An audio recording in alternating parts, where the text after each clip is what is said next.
Assalamu alaikum wa rahmatullahi wa barakatuh. Je suis la sœur Balogun Afsat. Je viens présenter l'émission Santé et Communauté.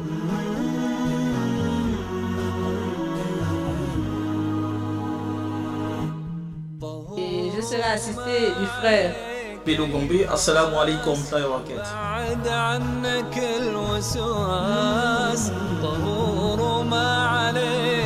Alors, quel est l'objectif de cette émission? L'objectif de l'émission, c'est d'améliorer les connaissances des membres de la communauté et des téléspectateurs de Radio Divino. Oui, rajouter à cela que tous les impacts et dégâts que nous causons sur l'environnement ont un dégât sur notre santé. L'émission ne va pas se limiter à ce qu'on peut parler de maladie. Il y a d'autres thématiques autour de la maladie. Bienvenue à votre émission Santé et Communauté sur le 95.0. Aujourd'hui, je suis en radio sans le frère Bello, qui est toujours sur le terrain avec le coronavirus. Et aujourd'hui, nous allons vous parler d'une maladie qui est là depuis toujours et qui fait plus de morts que le corona et qu'on a tendance souvent à négliger, mais pourtant qui est une maladie guérissable et une maladie évitable. Je parle bien sûr du paludisme. Le paludisme ou la malaria, appelée également la fièvre des marais, c'est comme ça qu'il appelait les colons à l'époque, parce que quand ils venaient en zone tropicale, ils faisaient de la fièvre. C'est une maladie infectieuse due à un parasite du groupe Plasmodium, propagé par la piqûre de certaines espèces de moustiques anopheles. Et depuis 2007, le 25 avril a été décrétée la journée mondiale de lutte contre le paludisme. Donc la semaine passée, on n'a pas pu faire nos émissions par rapport à ça. Donc ce dimanche, j'ai sur le plateau avec moi les éléments du programme national de lutte contre le paludisme qui vont un peu nous entretenir de cette pathologie, de cette, on va aussi dire pandémie, puisque lui aussi il sévit plus que le corona. Il fait plus de 400 000 morts par an. Nous avons monsieur et mesdames, Messia Charles Eli, qui est instructeur de communication sociale au niveau du programme national de lutte contre le paludisme. Bonjour, salam alaikum, monsieur et mesdames. Bonjour, Bolo Samba à tous les Gabonais, shalom aux frères à la communauté chrétienne et salam alaikum à la communauté musulmane. Alors, le deuxième, c'est monsieur Anissé Mouiti Matumba, qui est biologiste au niveau du programme national de lutte contre le paludisme. Salam alaikum et bonjour, monsieur Anissé. Bonjour, bonjour à toute la communauté musulmane, salam alaikum. Bonjour également à la communauté chrétienne et à toute la population gabonaise. Alors aujourd'hui, nous allons revenir sur le thème de la semaine passée, la journée mondiale de lutte contre le paludisme. Monsieur Anissé, non, c'est monsieur Méfane Messia. Quel était le thème retenu? Quel est le thème retenu pour cette année? Merci encore pour la question. Alors, ce qu'il faut savoir, c'est que la journée mondiale de lutte contre le paludisme a été instituée par les États membres de l'OMS en 2007. L'année dernière et pour cette année, il y a eu le même thème, Zéro palud, je m'engage, qui est une initiative du Sénégal, ayant pour but de contribuer à l'élimination du paludisme en Afrique et en améliorant l'accès au paludisme pour tous, au moyen de traitement, de diagnostic et de prévention de cette maladie potentiellement mortelle. La différence qu'il y a eu, c'est que l'année dernière, l'approche a été plus ou moins de mise au niveau des collectivités locales, donc les mairies. Il s'agissait de former les personnels de la mairie, de distribuer des moustiquaires au sein de la mairie, au sein des marchés. Cette année, l'approche a été au niveau de sensibiliser une importante communication au niveau des entreprises. Donc le programme PALU a fait un peu un toilettage de toutes les entreprises, des grandes entreprises, s'il faut le dire comme ça, au niveau du port, au niveau du Grand Libreville. Nous étions à la zone industrielle de Stock, sensibilisés sur les moyens de prévention pour avoir les ressources. Au niveau des SASA, c'est ça. Au niveau des SASA, c'est ça. Au niveau du port Moll, du port au Vendo, pardon. Il s'agissait de voir Sobraga, Comilog, Cetrag.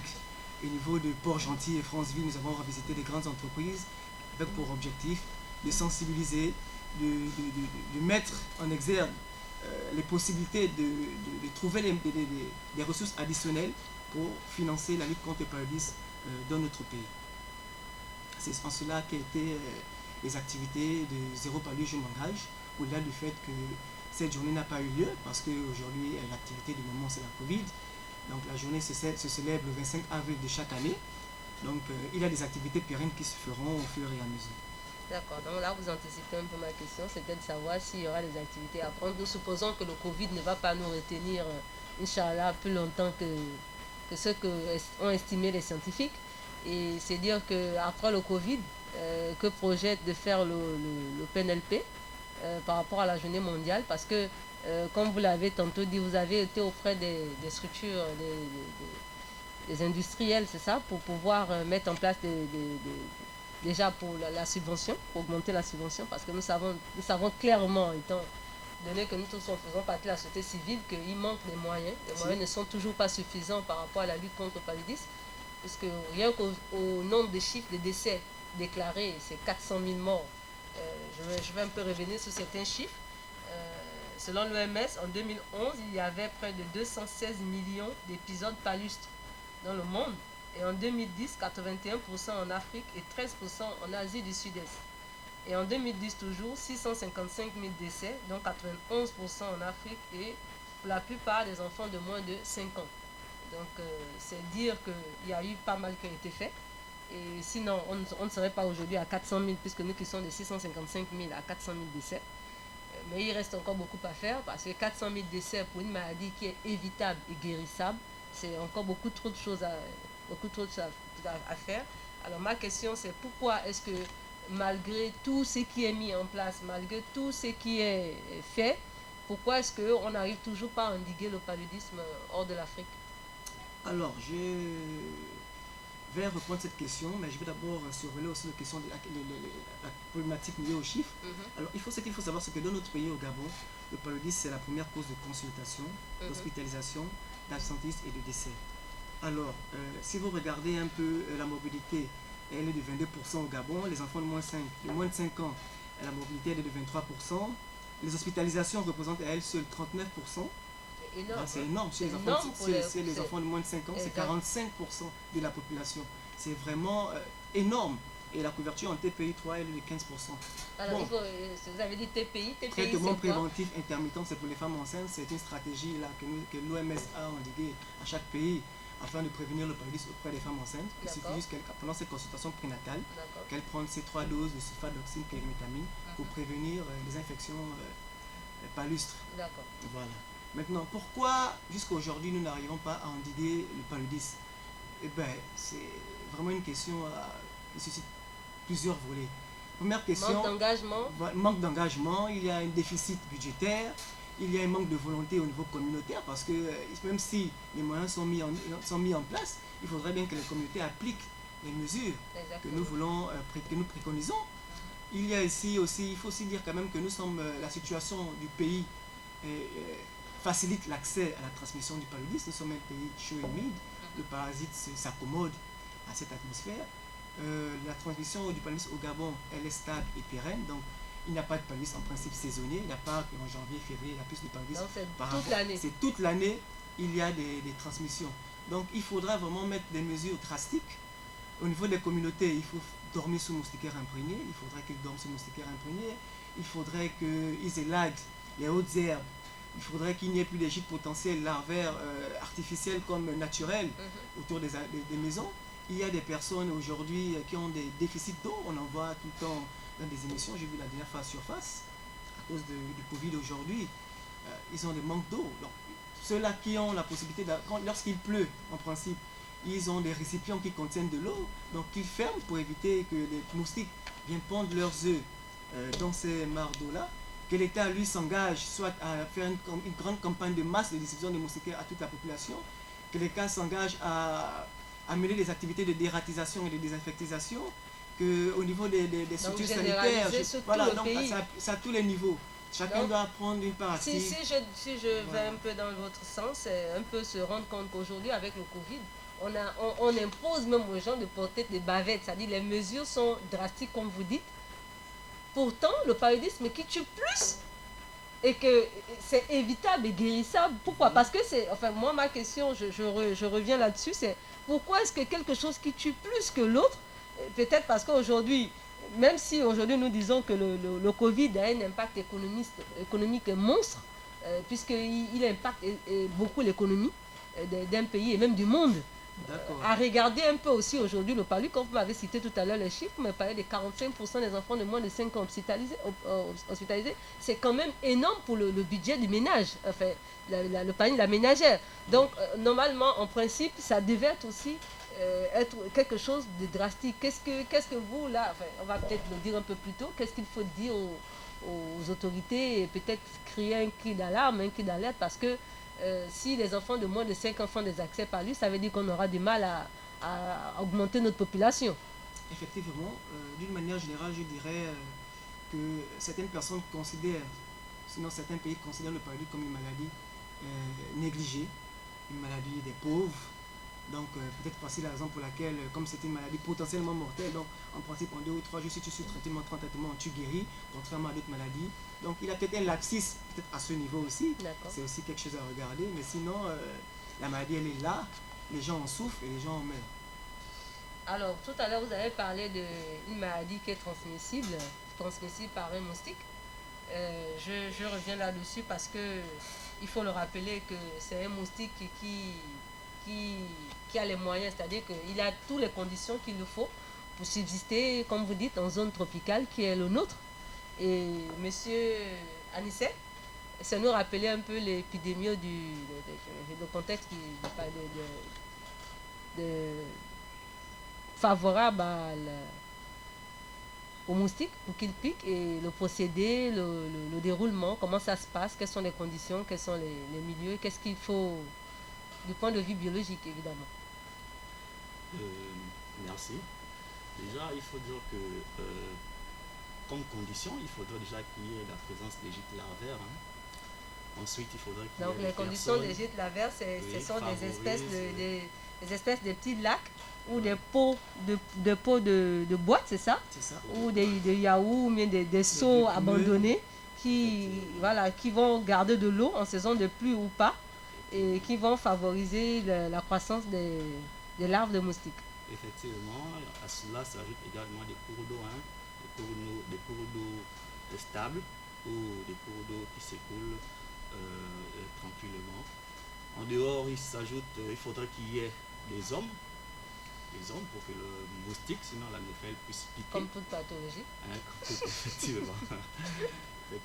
Donc, s'agissant du paludisme, il faut tout simplement dire que c'est une maladie parasitaire qui est donc transmise par la piqûre de moustiques infectés du genre anophèle femelle.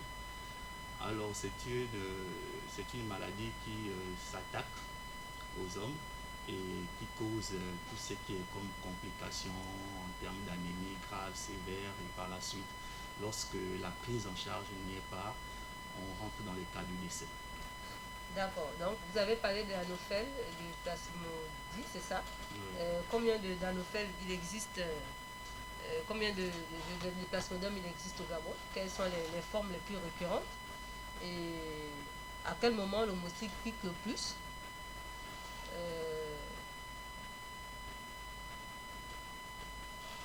Comme différentes formes du plasmodie que l'on observe, nous avons le plasmodium falciparum, nous avons le plasmodium malariae, nous avons le plasmodium vivax, nous avons le plasmodium ovale. Il y a également une 5e forme qui est de nos jours, il s'agit du plasmodium pneumolésis. Pardon? Ce sont les pneumolésies.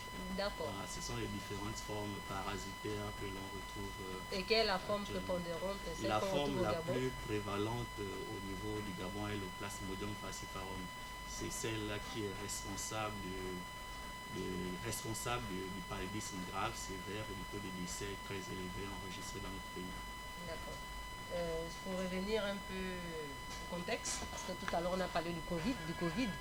J'aimerais que vous nous fassiez la distinction parce qu'en ce moment, nous sommes tous des citoyens gabonais, nous vivons tous les jours, on apprend chaque matin, je suis malade, je fais le palu, et les gens ont peur d'aller à l'hôpital parce que, à part les symptômes, comme nous savons tous, c'est que les symptômes sont souvent un peu similaires, même si la toux n'y est pas.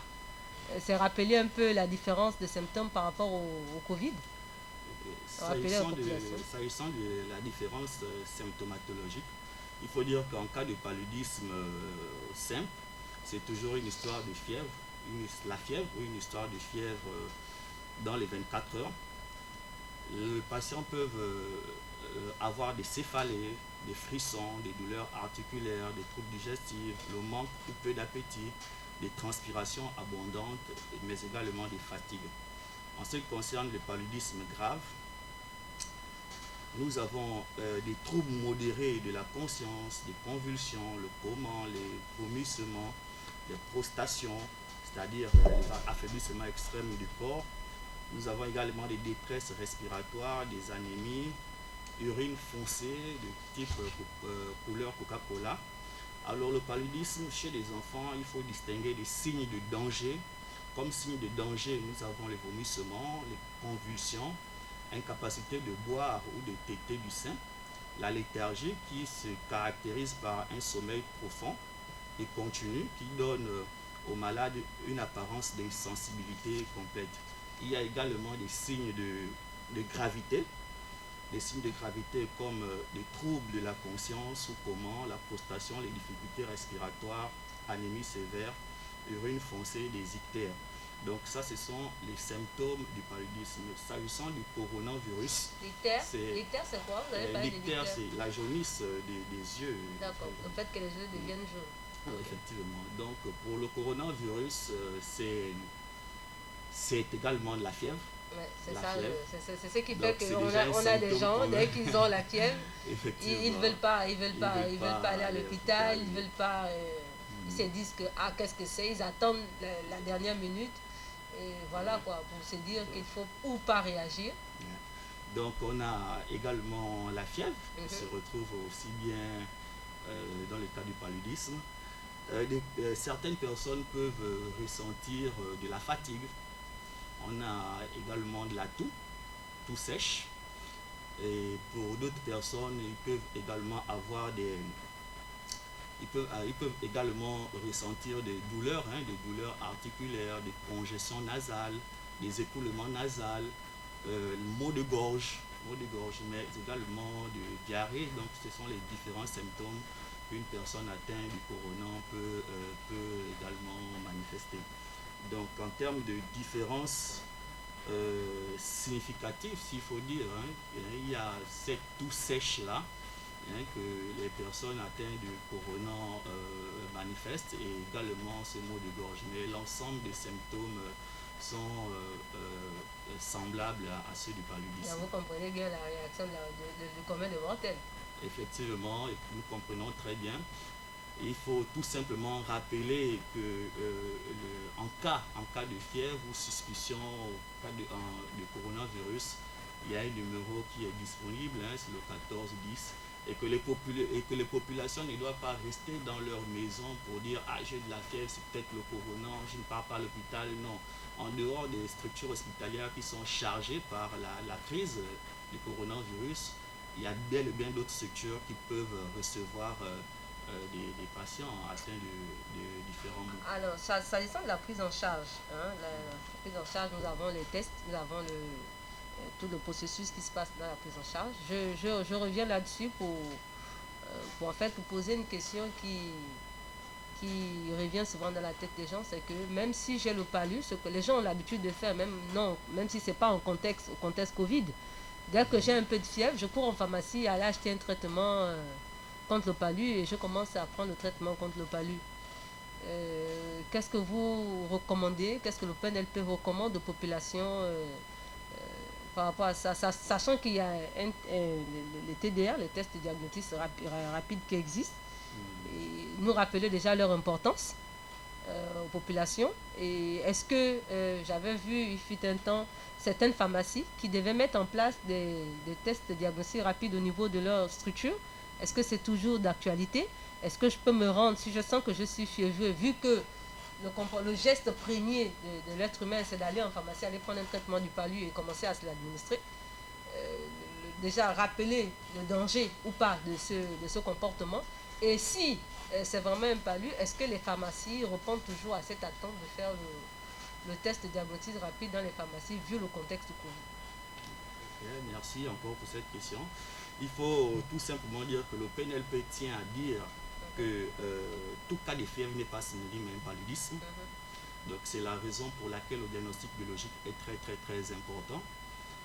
Alors il est nettement mieux de faire son test rapide de paludisme pour pouvoir bénéficier du bon traitement. Alors en termes de diagnostic, nous avons actuellement, on fait de la vulgarisation du TDR, qui est le test de diagnostic rapide.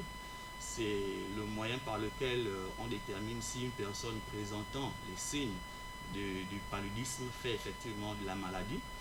Alors, le contexte sur le Gabon, c'est que on était parti sur le pays, était allé sur une observation très grandissante de l'automédication pratiquée des populations qui entraînait les taux de résistance. Alors la question était de savoir comment est-ce que le programme PALU pourrait proposer des pistes à l'État pour pouvoir réduire le taux d'automédication et la résistance aux antipaludiques, parce qu'il faut protéger nos molécules. Alors de là est né le projet d'introduire les tests de diagnostic rapide au sein des pharmacies, partant de l'étude de 2012 de l'EDS qui avait montré que sur 100% des cas, environ plus de 70 personnes, des patients, se rendaient directement dans les comptoirs de pharmacie pour l'achat des antipaludiques, et le reste de pourcentage s'est divisé entre les structures hospitalières et la médecine traditionnelle. Donc l'automédication était très observée au sein des officines pharmaceutiques, et de là est né le projet d'introduire les tests de diagnostic rapide au sein des pharmacies. Alors ce projet a beaucoup évolué au point où le programme était arrivé à organiser un atelier de formation de formateurs à l'introduction des TDR dans les officines pharmaceutiques. L'ensemble des pharmaciens du Grand Libreville étaient conviés, parce que par manque de financement, les pharmacies de l'intérieur du pays n'avaient peut-être pas pu avoir les moyens pour pouvoir être à cette formation.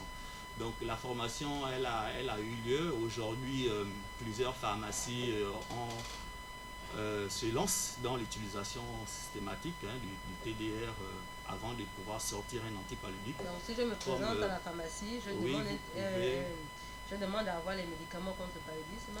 Le biologiste ou celui qui est en pharmacie peut demander à ce que vous fassiez obligatoirement le test. Oui. Alors la question qui va suivre, c'est payant?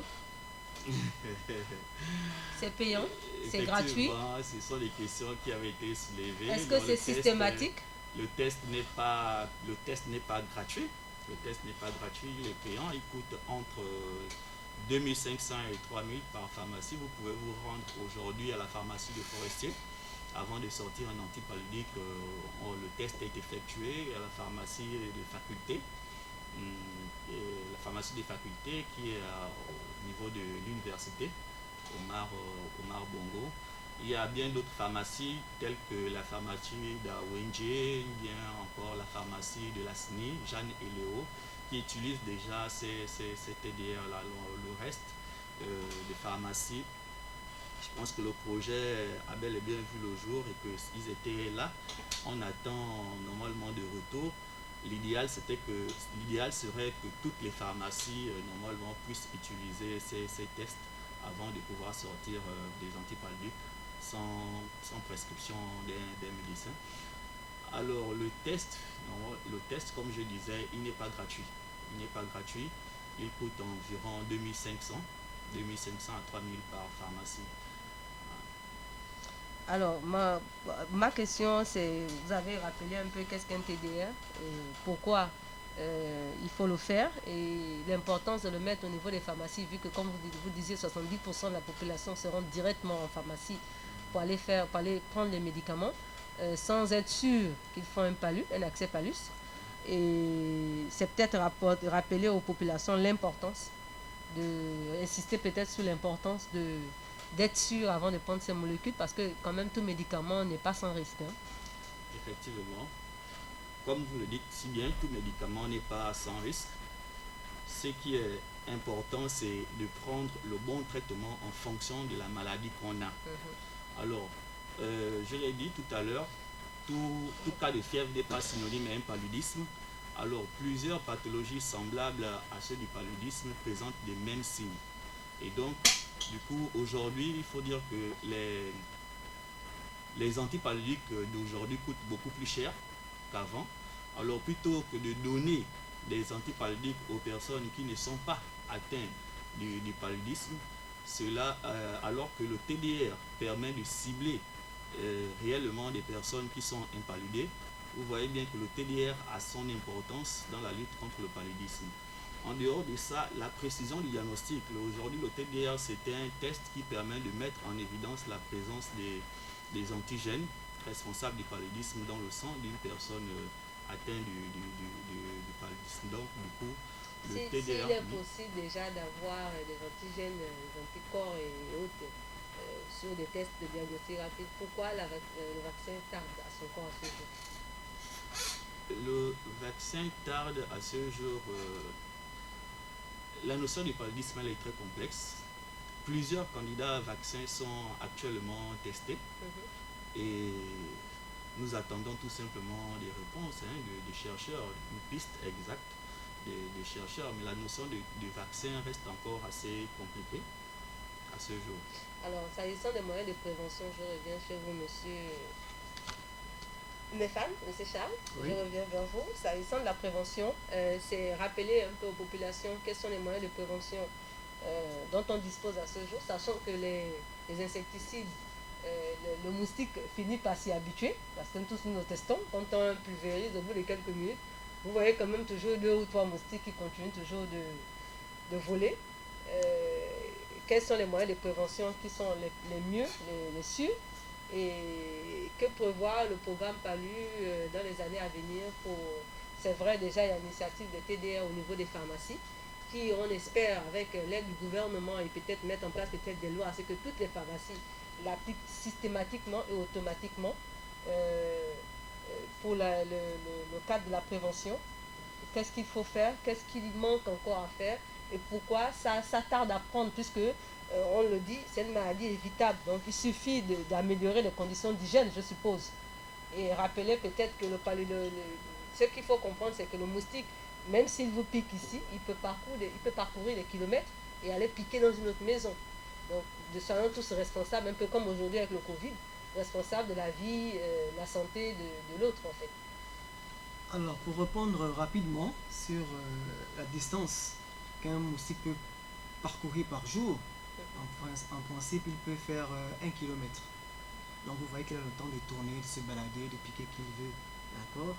Le moustique, en principe, il est attiré en fait par tout ce qui est... Déjà, on dit l'homme inspire, il rejette de l'oxygène. Donc, c'est ce dioxyde de carbone que nous rejetons qui attire le moustique vers son repas sanguin. Il y a des couleurs aussi qui attirent le moustique et qui repoussent le moustique, ça c'est important de le signaler. Donc la couleur noire, voilà, la couleur noire attire le moustique. Par contre, il y a des couleurs, comme vous disons, en couleur jaune ou blanche, ça, sinon, soit éloigne le moustique, sinon rend un peu le moustique aveugle, il ne va pas bien. Ce qu'il faut rappeler comme moyen de prévention de la lutte contre le paludisme, je dis souvent aux personnes qui m'écoutent, à qui je sensibilise, que chaque méthode de prévention, ça rime avec les moyens aussi qu'il a. D'accord ? Quelqu'un qui a construit une maison à plus de 50 millions peut prendre des moyens un peu plus audacieux, si je peux le dire comme ça. Donc, rappelez aux populations qu'il faut assainir les endroits immédiats des habitations, donc curer les caniveaux, enterrer les boîtes de conserve qui sont autour des maisons, brûler ou enterrer les vieux poux, élaguer et couper les autres herbes. D'accord ? Il faut utiliser, vraiment pour moi c'est la méthode par excellence, l'utilisation de la moustiquaire imprégnée. D'accord ? Elle est sans danger, elle a une durée d'efficacité d'au moins 3 à 5 ans. Voilà. Elle repousse ou tue le moustique. Et pour les femmes enceintes, il faut suivre cette consultation prénatale, prendre à partir des mouvements du fœtus, cette dose de sulfadoxine pyrimétamine et dormir sous moustiquaire imprégné. Je vais quand même appuyer sur la moustiquaire imprégnée, Madame Absat, rapidement. L'État a consenti quand même ces dernières années beaucoup de moyens sur l'acquisition des moustiquaires imprégnés dans notre pays. Cette année, l'État s'est doté, le ministère de la Santé s'est doté de 109 200 moustiquaires que nous devrions en principe partager aux populations. Mais lorsque nous avons eu quand même des réunions tripartites avec les différents acteurs, toutes les personnes, toutes les composantes, il s'est avéré que c'était quand même insuffisant pour la population gabonaise. C'est la raison que je voulais que c'est pas un peu sous-estimé. C'est sous-estimé parce qu'en principe, si on regarde avec une campagne de masse, ce que le pays a besoin, ça représente environ 10 à 11% de la couverture moustiquaire dans notre pays, au niveau national. Donc, la moustiquaire en principe coûte environ entre 7 000 et 15 000 francs selon certaines surfaces. C'est cher. C'est cher. Donc l'État s'est dit... Pourquoi l'État ne peut pas bloquer comme le prix du sucre, comme c'est pas... Voilà, pourquoi ne pas bloquer le prix de la moustiquaire? Voici pourquoi je suis en train d'y arriver. L'État s'est dit il faut que la moustiquaire soit accessible à toutes les couches sociales. D'accord? Donc le prix va varier entre 2 000 et 3 000 francs pour casser au moins le prix de la moustiquaire imprégnée. Et ce sera un prix bloqué. Et ce sera un prix bloqué. On l'espère, sinon on va payer la société civile pour faire, faire la pression là-dessus.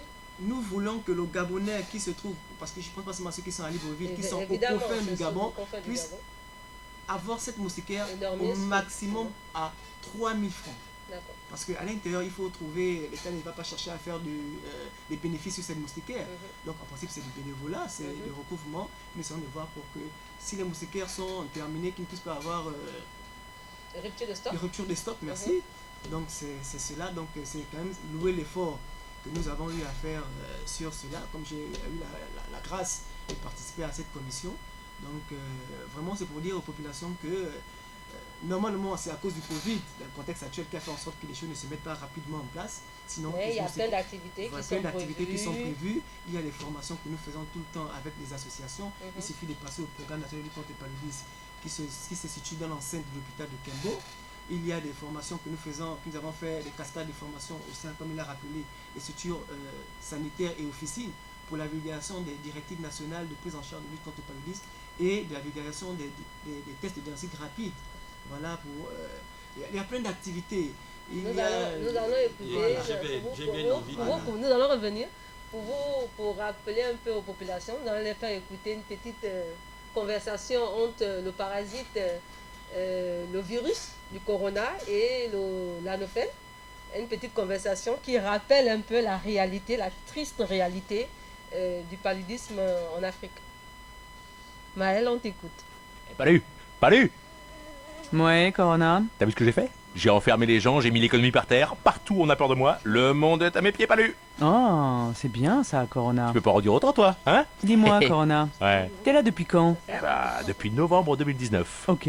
Et t'as tué combien d'humains? Oh, je sais pas, quelques centaines de milliers, enfin pour l'instant. Hein. Et on fait quoi pour te combattre? En attendant le vaccin, on met des masques et les gens restent chez eux. C'est moi le meilleur, je te dis. Je vois. Dis-moi, Corona, tu sais qui je suis? T'es Palu. Le paludisme, quoi. Après, Alors, je vais t'expliquer qui je suis vraiment, mon petit virus. J'étais là au temps des pharaons. Oui, bon. Ça fait un siècle qu'on cherche un vaccin contre moi. Ah ouais. Je tue 400 000 humains par an. Des milliards depuis que je suis là. Ah ouais, quand même. Et le truc le plus efficace pour me combattre... c'est la moustiquaire. Alors, je dois bien reconnaître que t'as foutu un beau bordel. Respect. Mais dans 3 ans maximum, mon petit virus, t'es mort. Ah bon? Contre les virus comme toi, on trouve toujours un vaccin. Et puis, t'as oublié un truc? Quoi? Le lavage de mains. Le lavage de... Pour te tuer, il se lave les mains. Qu'est-ce qui se passe? Avec moi, ça marche pas. Alors, c'était la conversation entre l'anophèle, le moustique, et le virus du corona, et qui montre la réalité. C'est que, quand même, nous savons que le contexte de Covid est assez éprouvant pour, on va dire, les nerfs, l'économie et la santé. Mais c'est rappelé que le paludisme existe depuis l'époque égyptienne. comme il a rappelé, la Nofel l'a rappelé au coronavirus, et que depuis là, nous ne faisons qu'utiliser les mêmes moyens. Alors, revenons aux moyens de prévention encore, monsieur Charles, c'est nous rappeler comment s'utilise une moustiquaire imprégnée. Alors, rapidement, vous avez posé une question dans laquelle je n'ai pas répondu, ça m'est revenu. Quelles sont les heures des repas sanguins? En principe, le moustique pique, selon les dernières études, entre 18h et 7h du matin. Donc, ce sont des heures où les gens sont le plus chez eux. Et puis, les conseils qu'il faut aussi donner, c'est de porter des vêtements longs lorsque nous suivons la télé ou bien lorsque nous discutons. Ça n'empêche pas qu'on se donne une baffe. Hein? Souvent, ça arrive. Sinon, pour d'autres personnes, il y a, pour certains, les mesures comme l'utilisation des serpentins, mais avec ça, il faut aussi mettre les moyens de précaution. Qu'est-ce que les serpentins? Les mosquitos, pour certains, ils utilisent. Donc, s'ils l'utilisent, qu'ils ne restent pas à côté de ces mosquitos parce que ça facilite, les nocifs, ça facilite l'axe pour les enfants. Il y a d'autres qui veulent utiliser des répulsifs. Bon, ils ont un peu plus de moyens. Donc, des insecticides. Donc, qui sont aussi nocifs pour la santé. Nocifs pour la santé. Donc, il faut aussi regarder les précautions d'emploi. Donc, c'est aussi cela que je voulais ajouter. Mettre des toiles anti-moustiques aux portes et fenêtres, c'est aussi très important. Comme on voit dans les films américains, parce que c'est rappelé que le paludisme n'existe pas seulement qu'en Afrique, il existe aussi en Amérique centrale, en Chine, en Turquie et dans certains pays aussi, au Pakistan, en Inde. Et que dans ces pays-là, souvent quand on suit les films dans certaines régions aux États-Unis, par exemple dans le Mississippi, nous voyons qu'ils ont des doubles portes. Ils ont une porte avec anti-moustiquaire. Ils en ont aussi au niveau des fenêtres. Ça permettrait peut-être de passer du temps dans son salon à regarder la télévision en famille sans pour autant se donner une baffe. Voilà. Et rappeler aussi le mode d'utilisation de la moustiquaire, parce que beaucoup ont des moustiquaires imprégnés, parce que je parle ici de la moustiquaire imprégnée, et ils ne savent pas comment l'utiliser. Beaucoup, lorsqu'il y a des campagnes de distribution de moustiquaires, pensent juste à la prendre et après ils n'écoutent plus les conseils. Donc je vais rappeler ici, c'est moyen pour moi ici de rappeler les conseils. Donc, selon le type de moustiquaire que vous avez, elle a une durée d'efficacité de 3 à 5 ans. La moustiquaire n'est pas nocive, elle ne tue pas. Le produit qu'il a à l'intérieur repousse ou tue le moustique. Et même des insectes nuisibles. Voilà, les petits cafards, ça les repousse, ou bien les tiques, etc. Comment utiliser la moustiquaire? Lorsque vous l'enlevez de son emballage, il est important de le laisser de la laisser au moins 24 heures dans un endroit libre, aéré de la maison, dans la chambre, où les enfants ne vont pas toucher et avoir accès, parce que le produit est tellement concentré que lorsqu'ils touchent, ils ont souvent des démangeaisons, des effets désagréables. Ce qui fait en sorte qu'il y a des gens qui vous disent j'aime pas la moustiquaire parce que quand je suis à l'intérieur, j'ai tout. Parce qu'il n'a pas respecté, cette procédure-là. Ensuite, selon la fabrication, le type de fabrication, il y a celles qui sont circulaires ou carrées, ou l'accrocher. Une fois qu'elle est sale, il est conseillé de laver la moustiquaire au maximum 4 fois dans l'année. D'accord. 4 fois dans l'année. Ce qui veut dire, selon la durée d'efficacité, si c'est 3, ça fait au moins 12 lavages en 3 ans. Elle ne se lave pas avec des détergents, donc pas de javel, pas de Blue, pas de tout ce qui est détergent, seulement du savon Agrogabon, ou du savon blanc. Le savon basique simple. Il n'y a pas de javel à l'intérieur. Elle se lave à la main, pas à la machine à laver, de couleur blanche, voilà, du savon de couleur blanche. Elle se sèche à l'ombre, pas au soleil. Vous pouvez l'étaler dans un endroit propre et non sur un fil, parce que lorsque vous l'étalez sur la corde à linge, le produit coule. Elle a tendance à couler. Ce qui va réduire l'efficacité de la moustiquaire. Voilà. Donc c'est les petits conseils comme ça qu'il faut donner. Elle ne se lave pas à de l'eau chaude, parce qu'on veut garder la moustiquaire très blanche pour ces personnes-là qui sont à musique au niveau de la propreté.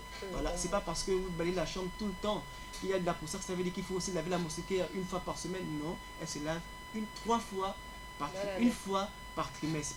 Donc ça fait 4 fois dans l'année. Et quelle est la durée de vie de moustiquaire? Selon le type de fabrication, 3 à 5 ans. D'accord. Voilà. C'est peut-être aussi rappeler, est-ce qu'il y en a des disponibles en ce moment au programme de lutte contre le paludisme? Oui, il y en a des disponibles. Elles sont disponibles. Et aujourd'hui, je profite de votre canal pour dire aux populations que celles-là qui seront vendues à 3 000 francs, les personnes qui auront la possibilité de ventiler ces moustiquaires, ce seront le programme national de lutte contre le paludisme et la Croix-Rouge, d'accord, qui ont facilité ce réseau de marketing social. Donc, ça veut dire que si je veux acheter la moustiquaire qui est de 3 000 francs au niveau de Libreville, parce que je reste d'abord sur Libreville, je vais ou au programme de lutte contre le paludisme ou à la Croix-Rouge. Et ce sera communiqué parce que pour le moment, c'est pas encore on officiel. Attend la fin du Covid, c'est ça? Voilà, non, en attendant, on se fait piquer par les moustiques. Hein. Pour le moment, elle n'est pas toujours à 3 000, elle est à 7 000 francs. Voilà, ben, sinon, elle passera à 3 000 francs dans quelques mois. Voilà, sinon, on attendait peut-être la journée. Que faut-il faire? Que faut-il faire pour qu'il passe rapidement à 3 000 francs? On attend la fin du Covid. Pour que les choses reviennent à la normale. Voilà. Et on espère aussi qu'elle sera ventilée aux confins du Gabon, à 3 000 francs à la population gabonaise. C'est que vous allez donc mettre des dispositions en place pour que, au niveau peut-être des structures de la Croix-Rouge interne, mais du programme interne au niveau des provinces, voilà, ils soient disponibles aussi. Oui. Vous savez que les régions au Gabon, les maisons sont un peu éloignées, parfois dans le département sanitaire. Donc c'est peut-être voir comment le mettre en place pour que effectivement on puisse ça soit accessible. Vraiment, quand on dit l'accessibilité, c'est le prix, la distance et la disponibilité. Voilà, donc c'est rappeler ça au PNLP. Oui, et vous rappelez ça. On a encore 5 minutes. Je voulais juste revenir en disant qu'actuellement le programme continue à travailler avec les autorités du ministère. Hein. On ne va pas attendre que la crise sanitaire passe pour pouvoir revenir sur des activités essentielles du palu. Hein, le palu continue à piquer, le moustique continue à piquer, le palu continue à tuer et l'accessibilité, la disponibilité de moustiquaires est encore sur la table et que les choses sont en train de se mettre pour pouvoir à ce que les populations rentrent très rapidement. C'est rappeler aux auditeurs, auditrices de radio, de l'émission Santé et Communauté qui peuvent toujours envoyer leurs questions au WhatsApp 02 58 65 58 et poser les questions en direct au 88 15 et rappeler aussi qu'ils peuvent aussi poster leurs questions sur la page Facebook de Radio Nous et revenir à 2 ou 3 questions qui nous ont été posées quand même par la population, qu'on va quand même finir sur ça. C'est l'artémisia. Je sais que ni les biologistes ni les programmes nationaux ne me répondent à cette question. Alors le problème de l'artémisia se pose. Même si aujourd'hui beaucoup disent qu'il guérit aussi le Covid et qu'on n'a pas encore des chiffres et que ce n'est pas officiel, vu que l'artémisia est disponible dans notre pays, parce que c'est une plante qui pousse généralement dans notre zone, qu'est-ce que le PNLP envisage de faire pour la population? C'est-à-dire des messages peut-être, des campagnes de sensibilisation, ou peut-être s'approvisionner aussi si dans le cadre du Gabon avec le ministère de la Santé c'est validé. Est-ce que vous pouvez nous donner quelques éléments? Parce que ça traîne sur tous les réseaux sociaux, c'est des questions qui reviennent par rapport à l'artémisia. S'approvisionner, comme vous le dites si bien, dans le cadre du Gabon, si les autorités valident, mais pour le moment, nous pouvons tout simplement dire que l'artémisia reste une plante assez concentrée en termes de molécules. Hein, c'est la plante à partir de laquelle on extrait des molécules qui luttent contre les personnes souffrant du paludisme. Cette extraction des molécules, elle est spécifique, elle nécessite un gros matériel.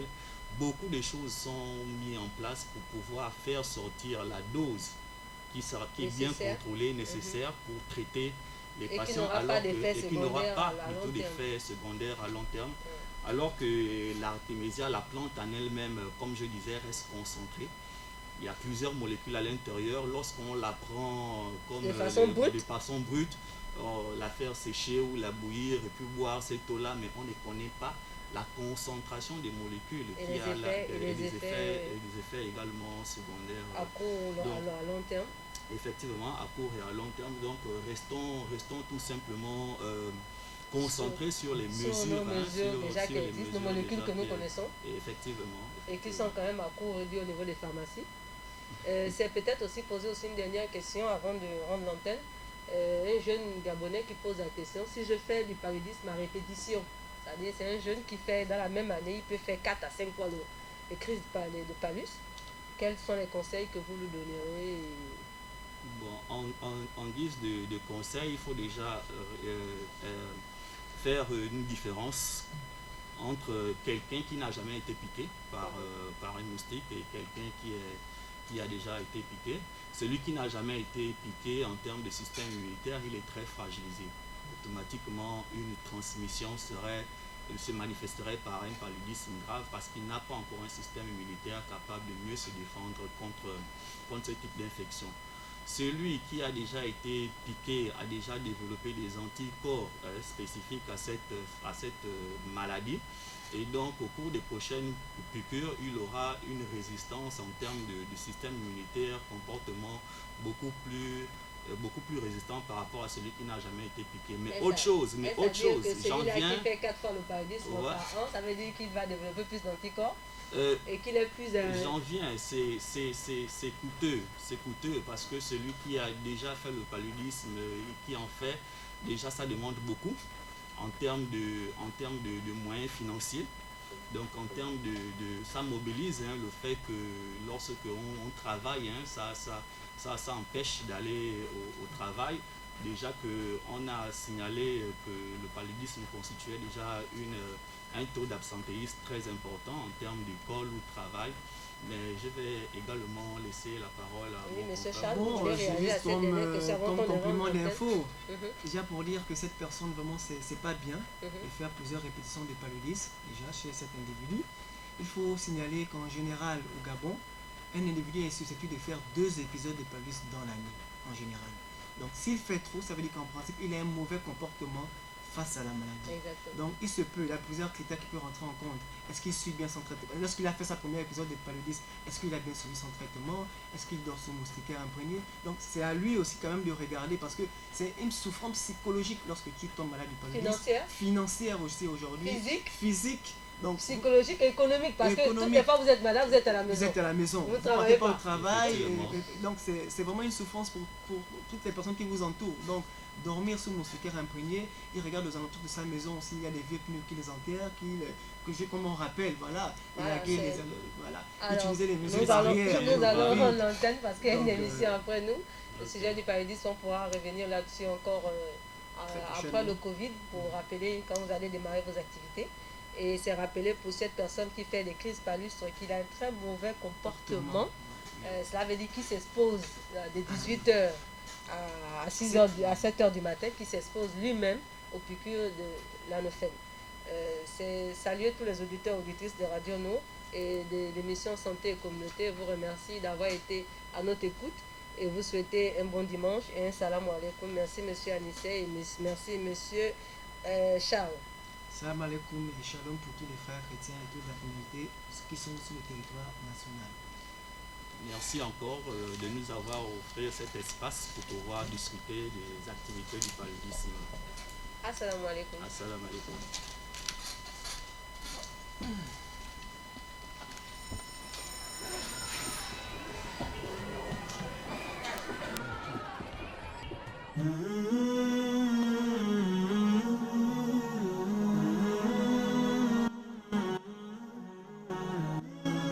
Salam alaikum wa rahmatullahi wa barakatuh. Je suis la sœur Balogun Nafsat.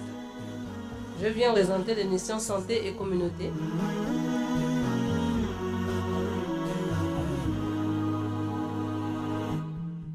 Et je serai assisté du frère Bello Gombe. Assalamu alaikum wa barakatuh.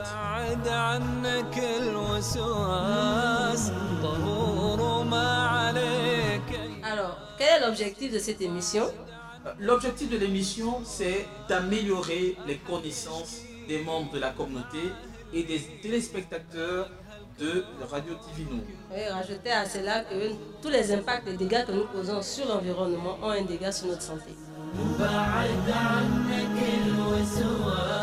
L'émission ne va pas se limiter à ce qu'on peut parler de maladie. Il y a d'autres thématiques qui tournent autour de la maladie. Bref, un ensemble de thématiques qui vont nous permettre de mieux toucher la communauté. Et de mieux apporter des solutions à la santé de la communauté.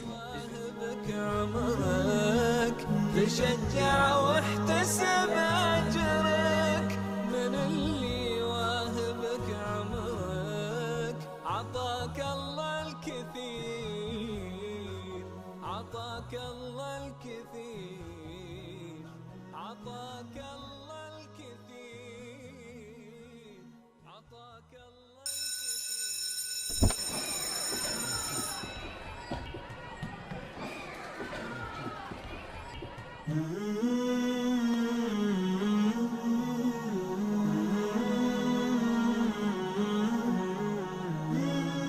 Assalamu alaikum wa rahmatullahi wa barakatuh. Je suis la sœur Balogun